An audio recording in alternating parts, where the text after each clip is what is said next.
திருவன் சரணாய். அதிகௌரவத்துக்குரிய எங்களுடைய கல்யாண மித்ர குருநாதர் புத்தோத்பாதோ ஆரியன் மான்சவின் பாத நமஸ்காரம். இப்போ நம்ம பார்ப்போம், பகவான் புத்தர் அவர்கள் மெடிடேஷன் தெரப்பியை செய்ய சொல்லி எங்கேயுமே சொல்லலை, யாருக்குமே சொல்லலை. மெடிடேஷன் என்கிற இந்த தியானங்களை மேற்கொள்ள சொல்லி புத்தர் அவர்கள் எங்கேயுமே யாருக்குமே சொல்லலை. ஆனால் இன்றைக்கு புத்தர் இதைத்தான் சொன்னார் என்று சொல்லும் போதனையாளர்கள் இந்த மெடிடேஷனை செய்து சமத்த தியானங்களை செய்து இதில் பரவச நிலையில் மூழ்கி இருக்கிறாங்க. அப்போ இது எல்லாத்தையும் கைவிட்டுத்தான் பகவான் புத்தர் அவர்கள் புத்த சுபாவத்தை அடைந்தார்கள். இந்த பட்டிச்ச சமுப்பாதை என்ற மனம் உருவான விதம் பற்றி ஒரு தேடுதலை செய்து அதை செய்ய அதன்றைய போதனையாளர்கள் என்ன செய்கிறாங்கன்னா, புத்தர் கைவிட்டதை இவர்கள் பிடித்து கொண்டு இதைத்தான் சொன்னார், இதைத்தான் செய்தார் என்று இந்த மெடிடேஷன் தெரப்பியை சமத்த தியானத்தை மேற்கொண்டு இதில் 1, 2, 3, 4 என்ற தியானங்களில் மூழ்கி பரவச நிலையில் இவர்கள் இந்த பிரபஞ்சத்தோடு இணைந்து இருப்பதாக எண்ணி இவர்கள் பிரபஞ்சத்தோடு இணைந்து இவர்கள் இருக்கிறார்கள். இப்போ இருக்கும் இவர்களுக்கு ஆத்ம துஷ்டியும் இருக்கிறது. பிரபஞ்சத்தோடு இணைந்து இருக்கும் இவர்களுக்கு ஆத்ம துஷ்டியும் இருக்கிறது. அப்போ ஆத்ம துஷ்டியில் இருந்து கொண்டு பரவச நிலையில் மூழ்கி இருந்து கொண்டு இந்த மெடிடேஷனை தான் புத்தர் அவர்கள் செய்தார்கள், இதைத்தான் சொன்னார்கள் என்று போதனை செய்யும் போதனையாளர்கள் அத்தனை பேரும் சொல்வது பொய். இதில் எங்கேயும் உண்மை கிடையாது. இது மாபெரும் பொய். இந்த பொய்க்கு காரணம் இவர்களுக்கு இந்த பட்டிச்ச சமுப்பாதை என்ற மனம் உருவான விதம் பற்றி தெரியாது. மனம் உருவான விதம் பற்றி தெரிந்து கொள்ளாத எவருமே புத்த தர்மத்தை பற்றி தெரிந்து கொள்ள முடியாது. அப்போ தெரிந்து கொள்ளாத தர்மத்தை தெரியாத ஒருவர் தர்ம போதனைகளை செய்வது என்பது இந்த மனிதர்களை இன்னும் குழியில் தள்ளுவது போல, குழியில் தள்ளுறதை போல இன்றைக்கி மனிதர்களை இந்த சமத்த தியானத்தில் மூழ்க செய்து இந்த மனிதர்களை துன்பத்தில் இன்னும் மூழ்க செய்கிறார்கள். அதில் இன்பம் ஒன்று இல்லை என்று நாங்கள் சொல்லலை. இந்த பரவச நிலையில் இன்பம் ஒன்று இருக்குது, மகிழ்ச்சி ஆனந்தம் இருக்கிறது. உலகத்திலிருந்து விடுதலை அடைந்த சுபாவம் ஒன்று, அங்கே பிரபஞ்சத்தோடு இணைந்த சுபாவம் ஒன்று இருக்கிறது. ஆனால் ஆத்ம துஷ்டியிலிருந்து யாரும் விடுதலை அடையலை. ஆத்ம துஷ்டியிலிருந்து விடுதலை அடையாத ஒருவரும் யாருமே மரணத்திலிருந்து விடுதலை அடைய முடியாது. மரணம் அவருக்கு இருக்கிறது. ஏனென்றால் அவர் இருப்பது ஆத்ம துஷ்டிக்குள்ள. ஆன்மாவை வைத்து கொண்டு தான் அவர் பிரபஞ்சத்தோடு இணைந்திருக்கிறார். அப்போ பிரபஞ்சத்தோடு இணைந்து இருக்கும் அவருக்கு மரணம் நிச்சயமாக இருக்கிறது. அப்போ அவருடைய மரணம் இந்த வாழ்க்கையில் இந்த இல்லற வாழ்க்கையை இந்த வாழ்க்கையை வாழும் மனிதன், இந்த பரவச நிலையில் மூழ்கி இருக்கும் மனிதன் மூச்சு நின்றதன் பிறகு அந்த பிரபஞ்சத்தோடு இணைந்து இருப்பதாக அப்போ அரூப தியானத்தில் தான் அவர் மூழ்கி இருக்கிறார். அந்த அரூப தியானத்தில் அப்போ உருவமற்ற உலகத்தில் அவர் இருக்கிறார். அப்போ உருவமற்ற உலகத்தில் அவர் இருக்கும்போது, அரூப என்ற இந்த உலகத்தில் அவர் இருக்கும்போது அவருக்கு மரணம் நிச்சயமாக இருக்கிறது. அதாவது அவருடைய பிறப்பு சம்பவம் பல ஆயிரக்கணக்காக பிறக்காமல் அந்த பிரபஞ்சத்தோடு இணைந்து இருக்கலாம். ஆனால் அவருடைய பிறப்பு என்பது பல ஆயிரக்கணக்காக இருந்தாலும் அவருடைய பிறப்பு என்றைக்காவது ஒரு நாளைக்கு நிச்சயமாக நடக்கும். நடந்ததன் பிறகு அங்கே ராக தேச மோக என்கிற ஆசை கோபம் மாய்க்குள் தான் அவருடைய பயணம் மேற்கொள்ளப்படும். அப்போ இது மானிய மக்குரோ அதிமானிய குக்குரோ என்பதை போல அவருடைய ஈகோ எப்படி இருந்ததோ, ஆணவம் எப்படி இருந்ததோ அதற்கேற்றது போல அவர் குரங்காகவோ அல்லது நாயாகவோ பிறப்பார். பிறந்ததன் பிறகு அவருடைய கர்ம பூமியில் தான் அவருடைய பயணம் மேற்கொள்ளப்படுகிறது. அப்போ கர்ம பூமியிலேருந்து யாரும் இங்கே விடுதலை அடையலை. இந்த சமத்துவ தியானத்தை மூழ்கி இருப்பதனால. சமத்துவ தியானத்தில் இந்த மெடிடேஷன் தெரப்பியை செய்து இதில் மூழ்கி இருந்து பரவச நிலையில் பிரபஞ்சத்தோடு இணைந்து இருப்பதாக இருக்கும் எண்ணிக்கொண்டு இருக்கும் இவர் இருக்கும் ஆத்ம துஷ்டியில் இவர் என்றைக்குமே மரணத்திலிருந்து விடுதலை அடைய முடியாது. மரணத்திலிருந்து விடுதலை அடையும் வழி இங்கே இல்லை. அப்போ இதை எல்லாத்தையும் கைவிட்டுட்டு தான் பகவான் புத்தர் அவர்கள் புத்த சுபாவத்தை அடைந்தார்கள். இந்த படிக்க சமபாதை என்ற மனம் உருவான விதம் பற்றி ஒரு விமர்சனத்தை செய்து மனம் உருவான விதம் பற்றி தேடுதலை செய்த பகவான் புத்தர் அவர்கள் இந்த மனம் உருவான விதம் பற்றி தெரிந்து இதை புரிந்து இது ப்ராக்டிக்கலாக இதை நன்றாக பரிசீலனை செய்து இதை பிரத்யக்ஷம் அடைந்த நிலைதான் புத்த சுபாவம். அந்த புத்த சுபாவத்துக்குள் விழித்து கொண்ட பகவான் புத்தர் அவர்கள் சித்தார்த்தர் அல்ல. சித்தார்த்த உடம்பு அல்ல. புத்தர் என்பது சித்தார்த்த உடம்பு என்பது அந்த புத்தர் அல்ல. புத்தர் என்பது இங்கே ஒருத்தர் கிடையாது, ஒருத்தர் இல்லை என்ற சத்தியத்தை புரிந்து பிரத்யக்ஷம் அடைந்த நிலைதான் புத்த நிலை. அந்த புத்த நிலைக்குள் ஒருத்தர் இல்லை. இப்போ அவர் ஆத்ம துஷ்டி ஆத்ம சமிக்கையிலிருந்து விடுதலை அடைந்த சுபாவம் தான் புத்த சுபாவம். அப்போ இந்த ஆத்ம துஷ்டியிலிருந்து ஆத்ம சமிக்கையிலிருந்து விடுதலை அடைந்த போது இங்கே ஒருத்தர் இல்லை, இங்கே யாருமே இல்லை என்ற சத்தியத்தை புரிந்த சுபாவம் புத்த சுபாவம். புத்த சுபாவத்துக்குள் ஒருத்தர் இல்லை. சுவாமி, நீங்கள் மனிதனா, இறைவனா, ஆண்டவனா, பிரம்மனா, யார் என்று நீங்கள் கேட்டால் அங்கே ஒருத்தர் கிடையாது. எந்த பெயரை எந்த மொழியில் எந்த பெயரை கூறி கேட்டாலும் அங்கே ஒருத்தர் இல்லை. ஏனென்றால் இருப்பவர் அங்கே இல்லை, அவர் இறந்து விட்டார். மரணத்தை ஜெயித்த சுபாவம், மரணத்திலிருந்து விடுதலை அடைந்த சுபாவம் புத்த சுபாவம்.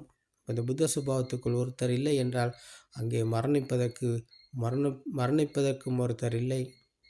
மரணிப்பதற்கு ஒருத்தர் இல்லை என்பது அவருக்கு பிறப்பதற்கு உலகம் ஒன்று இல்லை. பிறப்பதற்கு உலகம் ஒன்று இருக்கும் வரைக்கும் அவர் இருப்பார். அவர் இருப்பது ஆத்ம துஷ்டியில். ஆத்ம துஷ்டியிலிருந்து விடுதலை அடைந்த போது அவருக்கு பிறப்பதற்கு உலகம் ஒன்று இல்லை. அப்போ உலகம் ஒன்று இல்லை என்றால் அவருக்கு பிறப்பு இல்லை. பிறப்பு இல்லை என்றால் அப்போ அவர் மரணத்தை வென்ற சுபாவம், மரணத்திலிருந்து விடுதலை அடைந்த சுபாவம் புத்த சுபாவம். இந்த புத்த சுபாவத்துக்குள் இருந்து கொண்டுதான் பிரத்யக்ஷம் அடைந்த நிலையில் இது உறுதியானதன் பிறகுதான் பகவான் புத்தர் அவர்கள் இந்த சத்தியத்தை உலகத்துக்கு போதனை செய்தார்கள். முதலில் தர்ம போதனையை செய்யும் போது இந்த பஸ்ஸக தௌச என்கிற இந்த 5 நண்பர்களுக்குத்தான் பகவான் புத்தர் அவர்கள் இந்த சத்தியத்தை போதனை செய்தார்கள். புப்பே அனுனுத்தேசு தம்மேசு என்று, அதாவது இது முன்பு கேட்டிருக்க முடியாத காம்பீரமான தர்மம். இந்த சத்தியத்தை பகவான் புத்தர் அவர்கள் போதனை செய்தார்கள். இது முன்பு கேட்டிருக்க முடியாத வியப்படையக்கூடிய தர்மம் என்று. அப்போ முன்பு கேட்டிருக்க முடியாதுன்னு சொன்னால் அப்போ மெடிடேஷன் தெரப்பி அல்ல, இது சமத்துவ தியானம் அல்ல. அப்போ அதெல்லாத்தையும் செய்தாங்க, இந்த பஸ்ஸக தௌச இதெல்லாமே செய்தாங்க, இதெல்லாத்தையும் கடைப்பிடித்து பரவச நிலையில் மூழ்கி இருந்தாங்க.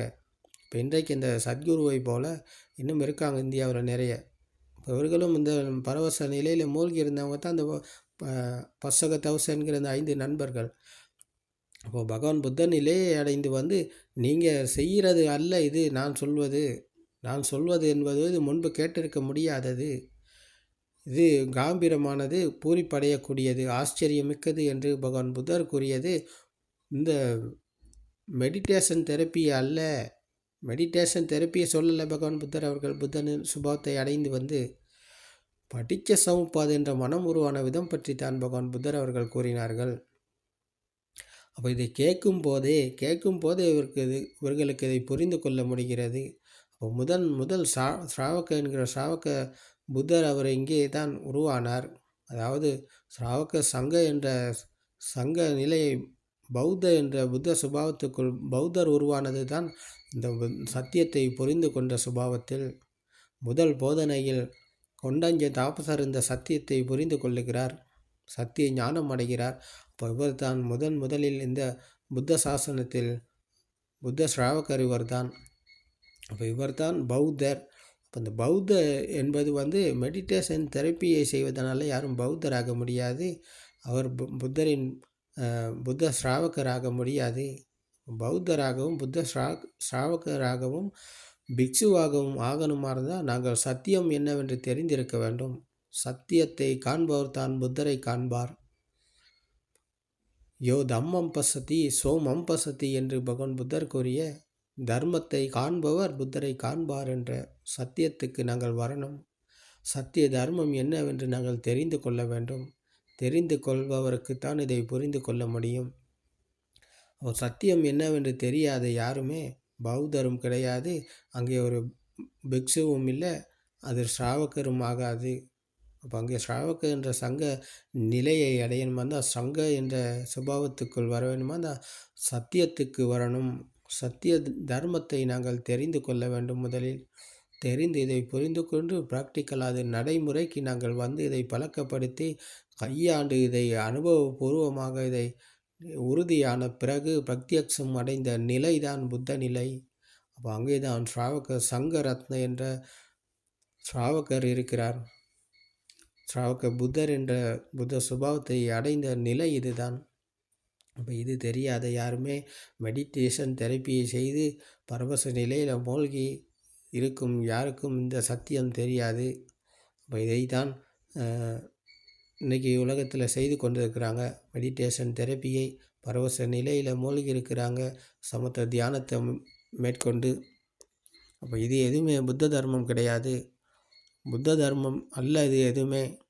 இன்றைக்கு உலகத்தில் உள்ள இன்றைக்கு இருக்கிற அனைவரும் மனிதர்களை ஏமாற்றுகிறார்கள். அவர்கள் இன்னும் துன்பத்தில் மூழ்கச் செய்கிறார்கள். பகவான் புத்தர் செய்தது துன்பத்தில் மேலும் வழியை காட்டினார்கள். இந்த சத்தியத்தை கேட்டு இதை தெரிந்து புரிந்து பிரத்யக்ஷம் அடைந்தவர் துன்பத்திலிருந்து விடுதலை அடைவார், மனதின் மாயிலிருந்து விடுதலை அடைவார், ஆத்ம சமிக்கையிலிருந்து விடுதலை அடைந்து அவர் மரணத்திலிருந்து விடுதலை அடைவார். மரணிப்பதற்கு அவருக்கு உலகம் ஒன்று கிடையாது. உலகம் ஒன்று இல்லாத போது உலகத்தை வென்ற சுபாவம், மரணத்தை வென்ற சுபாவம், புத்த சுபாவம் அடைவார் அவர்தான். அப்போ இதை சொல்ல தெரியாத யாருமே, இதை சொல்ல தெரியாட்டி பேசாட்டுக்கு இருக்கணும். இதை சொல்ல தெரியாட்டி பேசாட்டுக்கு இருக்கணும். ஸோ இதை தான் மெடிடேஷன் தெரப்பியை தான் புத்தர் சொன்னார், இதைத்தான் செய்தார்னு. மனிதர்களை முட்டாளாக்க உங்களுக்கு என்ன தகுதி இருக்கிறது? தகுதி இல்லாத நீங்கள் வாயை மூடிக்கொண்டு இருக்க வேண்டும். வாயை மூடிக்கொண்டு இருந்தால் மனிதர்கள் சத்தியம் என்னவென்ற ஒரு தேடுதலை விமர்சனத்தை செய்து அவர்கள் துன்பத்தில் மேலும் வழியை தேடுவார்கள். ஆனால் நீங்கள் பரவச நிலையில் இந்த சமத்த தியானத்தை சொல்லி இதில் மூழ்கச் செய்கிறீர்கள். அது அனைத்தும் மூடர்கள் செய்யும் காரியம். நீங்களும் மூடத்தனத்தில் தான் இருக்கிறீர்கள். உங்களுக்கு புத்த தர்மத்தை பற்றி தெரியறதுக்கு வாய்ப்பே கிடையாது. ஏனென்றால் இது சமத்த தியானம் அல்ல, இது விதர்சனா தியானம். பகவான் புத்தர் செய்தது சொன்னது விதர்சனா தியானம். சமத்த தியானத்தை செய்யுங்க, இதில் பரவச நிலையில் மூழ்கிருங்கன்னு சொல்லி புத்தர் யாருக்குமே சொல்லலை, எங்கேயுமே சொல்லலை. அப்போ பகவான் புத்தர் சொன்னது இந்த சத்திய தர்மத்தை கேட்பவர் அவர் வருவது இந்த விதர்சனா தியானத்துக்கு. விதர்சனா தியானம் என்பது ஒரு இடத்துல உட்காந்துக்கிட்டு கண்ணை மூடி கைகளை வச்சுக்கிட்டு மனதை ஒரு நிலைப்படுத்தி கொண்டு மூழ்கி இருப்பது கிடையாது. இப்போ அதைத்தான் இன்றைக்கு சத்குரு செய்து கொண்டிருக்கிறார். உலகத்தில் உள்ள மனிதர்கள் அத்தனை பேரையும் ஏமாற்றி கொண்டிருக்கிறார். இப்போ இது யாருக்கும் இந்த விதர்சனா தியானம் என்பது யாருக்குமே இன்றைக்கி தெரியல. உலகத்தில் இன்றைக்கு இதை சொல்லும் போதனையாளர்கள் யாருமே இல்லை. ஏனென்றால் விதர்சனா தியானம் என்பது அது அவ்வளவு ஈஸியாக கண்டுபிடிக்கக்கூடிய, இதை பெற்றுக்கொள்ளக்கூடிய ஞானம் இன்றைக்கு யாருக்கும் கிடையாது. சத்திய தர்மத்தை கேட்பவருக்கு தான் விதர்சனா தியானத்தை மேற்கொள்ள முடியும், அவருக்குத்தான் இதை புரிந்து கொள்ள முடியும். சத்தியத்தை தெரிந்து கொள்பவர் இது ஒரு விமர்சனத்தை செய்கிறார், ஒரு ஆழ்ந்த சிந்தனையை, ஒரு தேடுதலை செய்கிறார் சத்திய தர்மத்தினூடாக. இப்போ சத்திய தர்மத்தை கேட்காமல் விதர்சனா தியானத்தை செய்ய இன்றைக்கு யாருக்கும் தகுதி கிடையாது, அவர்களுக்கு முடியாத காரியமாக இருக்கிறது. பகவான் புத்தர் அவர்கள் தான் இந்த விதர்சனா தியானத்தை கண்டுபிடித்தார்கள். மனம் உருவான விதம் பற்றி சிந்தித்து தேடுதலை செய்தபோது இந்த தேடுதலானது தான் விதர்சனா தியானம். மனம் உருவான விதம் பற்றி ஒரு விமர்சனம், ஒரு தேடுதல், ஒரு ஆழ்ந்த சிந்தனை, ஒரு உன்னிப்பான தேடுதல், ஒரு ஆழமான கருத்து இங்கே இருக்கிறது. இந்த ஆழமான கருத்தை நாங்கள் புரிந்து கொள்ள மனம் உருவான விதம் பற்றி தெரிந்து கொள்ள வேண்டும். பிறந்தபோது பிஞ்சு குழந்தைக்கு உலகம் ஒன்று இருக்கலை. இப்போ உலகம் ஒன்று இல்லாத பிஞ்சு குழந்தைக்கு பிஞ்சு குழந்தையும் அங்கே இருக்கலை. நான் ஆண், நான் பெண், நான் இந்து மதம், நான் கிறிஸ்தவம், நான் இஸ்லாம், நான் பௌத்தம் அப்படின்னு கூட அந்த குழந்தைக்கு ஒன்றுமே தெரியாது. அப்போ எதுவுமே இல்லாத, எதுவுமே தெரியாத குழந்தை என்பது அங்கே குழந்தை ஒன்றும் இருக்கலை. அப்போது அந்த குழந்தைக்கு, பிஞ்சு குழந்தைக்கு தொட்டியில் இருக்கும்போது கண்களுக்கு வர்ணமும் காதுக்கு சத்தமும் இணைந்த போது அங்கே வெளியில் இருக்கிறது என்று பிடித்து கொண்ட பிடிப்பு தான் பிறப்பு. அம்மா இருக்கிறார் என்ற அம்மா என்ற சத்தமும் கண்களுக்கு தெரிந்த வர்ணமும் இணைந்த போது அம்மா இருக்கிறார் என்று பிடித்து கொண்டது. அந்த பிடித்த பிடிப்பு தான் மனம் உருவான விதம். மனம் உருவான விதம் தான் இது. சம்பந்தமில்லாத இரண்டு ஒன்றாக இணைந்த போது நடுவில் ஒரு சக்தி பிறக்கிறது. அந்த சக்தியானது தான் மனது. அது கரண்டை போல கண்ணும் காதும் இணைந்த போது ஒரு சக்தி பிறக்கிறது. அந்த சக்தியானது மனது. அப்போ இது கண்களுக்கு வர்ணம் எந்நேரமும் ஸ்பாக் ஆகுகிறது. காதுக்கு சத்தம் எந்நேரமும் ஸ்பாக் ஆகுகிறது. இந்த ஸ்பாக் என்பது எந்நேரமும் அதிர்வை ஏற்படுத்துகிறது. இந்த அதிர்வின் காரணமாக இது வேகமாக சுழலுகிறது. இந்த சுழற்சியின் காரணமாக இது எல்லாமே இருக்கிறது என்று நாங்கள் பிடித்து கொண்டிருக்கிறோம். அப்போ இதுதான் கரண்ட்டு. இதை கரண்ட்டை போல என்று பகவான் புத்தர் அவர்கள் கூறினார்கள். நெகட்டிவ் பாசிட்டிவ் என்ற இரண்டு வயர்களில் தான் வீட்டுக்கு கரண்ட் வரும். அது இரண்டை நாங்கள் பொருத்திய பிறகு அது டிவி வேலை செய்யும், ஃபேன் வேலை செய்யும், ஃப்ரிட்ஜு வேலை செய்யும், லைட் பாவிக்கிறோம், நாங்கள் எல்லா உபகரணங்களையும் பாவிக்கிறோம். அப்போ இது இரண்டும் ஒன்றாக இணைந்தது, நெகட்டிவ் பாசிட்டிவ் என்ற இரண்டும் ஒன்றாக இணைந்தது தான் கரண்ட்டு. இப்போ இதே போலத்தான் மனமும் கண்ணும் காதும் இணைந்தது தான் மனது. மனது என்பது ஒரு வேகம், ஒரு அதிர்வு. இந்த அதிர்வு என்பது தான் மனது. இது வேகமாக சுழல்வதன் காரணமாக நாங்கள் இருக்கிறது என்று பிடித்து கொண்டு அந்த பிடிப்பில் தான் இன்றைக்கு வாழ்ந்து கொண்டிருக்கிறோம். அப்போ இந்த பிடிப்பில் உண்மை இல்லை. இது அனைத்தும் மனதின் மாயை, கற்பனை. இது உற்பத்தி நிலையங்களால் உருவாக்கப்பட்டது என்ற சத்தியத்தை எவர் ஒருவர் இந்த சத்திய தர்மத்தை கேட்டு இதை தெரிந்து கொள்கிறாரோ அவருக்குத்தான் இதை புரிந்து கொள்ள முடியும். அது தெரியாத ஒருத்தராலும் இன்றைக்கு இதை புரிந்து கொள்ள முடியாது. அவர் சமத்த தியானத்தில் மூழ்கி இருப்பார். இப்போ இதைத்தான் சத்குருவும் செய்து கொண்டிருக்கிறார். அவர் இருப்பது மூடத்தனத்தில் மூழ்கி, சத்தியத்தில் மூழ்கி அல்ல இருக்கிறார். இவர் மூடத்தனத்தில் மூழ்கி இருக்கிறார். மூடத்தனத்தில் இன்னும் ஆட்களை மூழ்கச் செய்கிறார். அப்போ இது அனைத்தும் உண்மை அல்ல. இது அனைத்தும் கற்பனை, மனதின் மாயைக்குள் இருக்கும் இவர்களுக்கு இந்த சத்தியம் பற்றி புரிந்து கொள்ள முடியாது. அப்போது சத்தியத்தை புரிந்து கொள்ள நாங்கள் இந்த விதர்சனா தியானத்தை மேற்கொள்ளணும். விதர்சனா தியானம் என்பது இந்த சத்திய தர்மத்தை கேட்கும்போது எங்களுக்குள் இதை புரிந்து கொள்ள முடிகிறது, இதை உணரத் தொடங்குகிறது. அதாவது கண்ணும் காதும் இணைந்த போது நடுவில் ஒரு சக்தி பிறக்கிறது. அந்த சக்தியானது தான் மனது என்ற போது நாங்கள் இதை ப்ராக்டிக்கலாக நடைமுறைப்படுத்தி பார்க்கிறோம். நடைமுறைப்படுத்தி பார்ப்பது தான் இது விதர்சனா தியானம் என்பது இது ஒரு சிந்தனை, ஒரு ஆழ்ந்த விமர்சனம் எங்களுக்குள் நடக்கிறது. இந்த தேடுதல் ஒன்று நடக்கிறது எங்களுக்குள். அது சத்திய தர்மத்துக்குள் தான் இருக்கிறது. சத்திய தர்மத்தை கேட்பவருக்கு தான் இதை நடைமுறைக்கு வர முடியும்.